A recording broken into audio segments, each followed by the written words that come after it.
Let's build with these blocks today. Today we have a very blue palette indeed, and I'll be making a greenhouse. A little bit industrial with the copper, inspired by these two pictures, and obviously I'm going for a very different theme. I just really like the shape and overall design of these. So we're having a lot of overarching glass here with the white glass, and then a nice archway in the front for an entrance. Expanding to the back here, I wanted to keep things very spacious to have a big interior for our plants while keeping most of the walls using glass and having copper beams as support. I opted for a nice gradual arch using glass for the roof and then some copper grates on the solid walls on either end of the building as well. Keeping the copper arches running throughout to act as supports, and then a mirrored wall on the other side with the same grates. And just simply filling everything in with glass, following the same patterns that we built up. Starting pretty simple, but it's looking very plain, all one tone with white and blue. So I was really at a loss on what other colors to incorporate in here to make this more interesting. I think it's hard when it's not made out of brown or wood. It's something like really out of my comfort zone.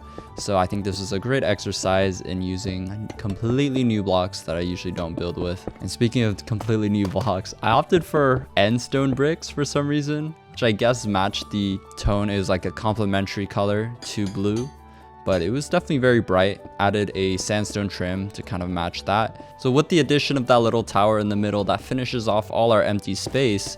But I really don't like the way the walls are looking, so I decided to opt for something comfortable I knew would work here, which is a nice blue gradient going alongside the walls, getting rid of all these support beams in the corners and just making it one continuous blue gradient.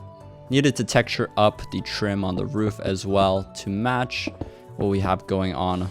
And then I wanted a focal point since all the walls were looking about the same. So I added this copper bulb on the front of the tower just to add a little highlight. It's almost like a clock. It could be a little clock tower. Going back to the roof, we're adding even more support with a trim at the top using copper here, bolstering it up with some trapdoors and slabs on the sides, and then a sandstone streak at the top using walls, these flower pots at the top for some additional detail. This one was inspired by the reference image, and that's kind of the perk of using a Minecraft image as your reference as well. You see some really cool details that you would have never thought to use in the past. I changed this solid wall to sandstone just so that we can keep more of those cream tones going throughout the build, and then detailing it up here with a small little doorway and some details at the top with trapdoors and buttons as well. Texturing it with some broken up sandstone, and now adding some of this weathered copper, just very subtle texturing and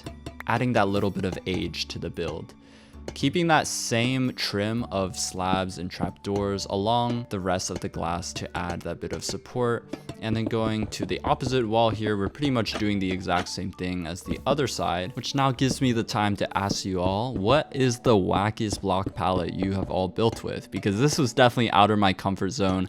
I knew when I wanted to make a greenhouse that I'm gonna use rusted copper because I really like this block and I've never really built with a completely blue theme before. And I think it's turning out pretty good. So a little bit of variation with this side is that we have these two copper pillars now running up that come out by one block and run all the way to the top rather than having a doorway. Rounding out the detail trim to the front.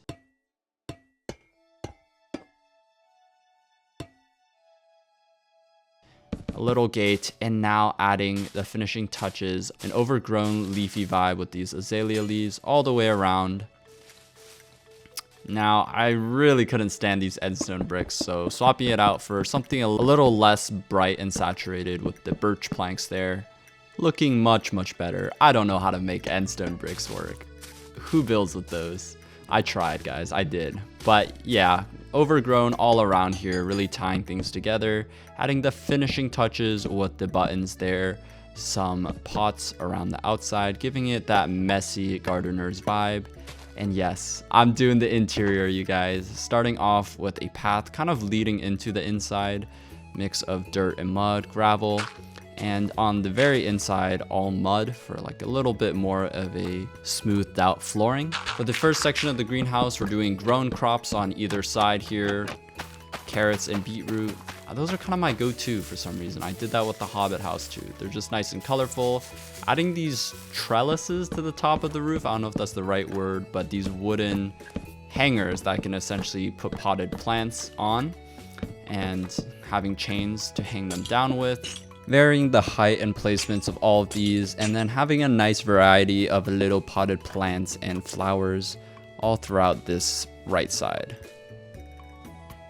Nice and colorful. Oh, I can feel my allergies hitting already.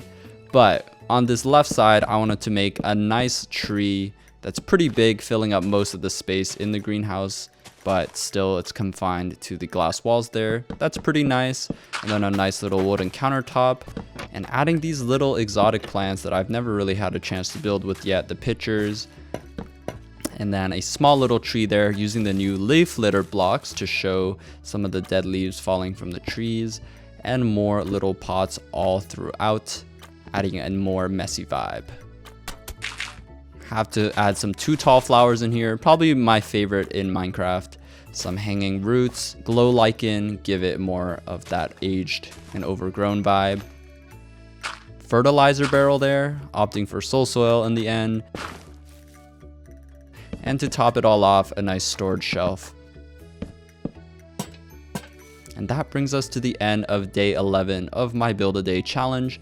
If you did enjoy, please make sure to leave a like. My builds are available for download on my Patreon, link in bio, and comment what I should build next. Thank you all for watching, and I will catch you all next time.